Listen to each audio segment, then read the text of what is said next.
I am a driver for the Cullman County Sanitation. I drive a rear loader and we collect garbage.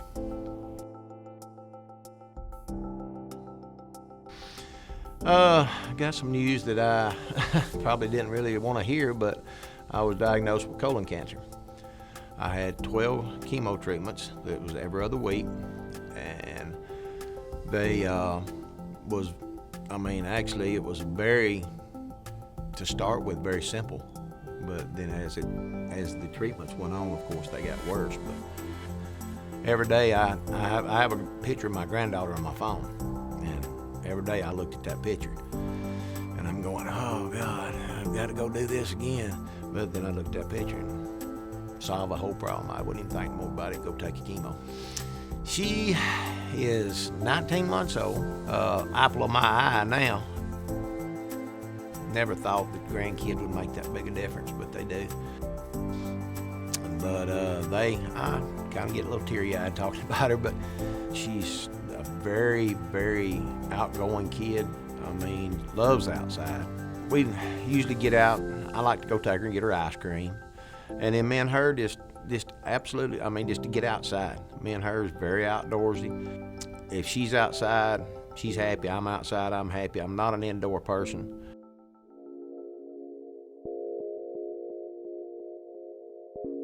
They just said that I needed to get with somebody that does chemo. They have a wonderful facility here, and as far as all the nurses, wonderful people. It's all very nice to me. You go in there, it's just like you felt like you're sitting in your own recliner at home. And very good people, very good people. Dr. Nasilla, pretty much, he don't go for remission. He's going for the cure, and that's what he done with me. And I'm very thankful for that. I had the colonoscopy done in December of last year, and after the first of the year, Donna had called me. Scared me at first. She said, Windell, you need to come in. We need to talk about this test. And got in the office. She said, Doctor, come in. He said, well, Windell, other than just a little bit of irritation, he said, you're cancer-free, my friend. And that was probably the greatest news you could ever hear, especially if you've got it or had it. And I was just tickled to death.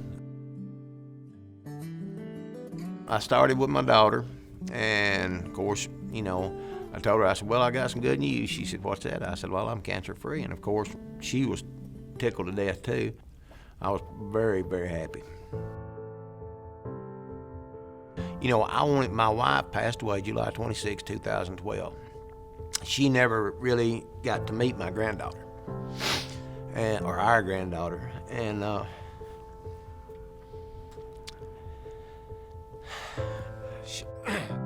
she never got to, spend time with her like I have.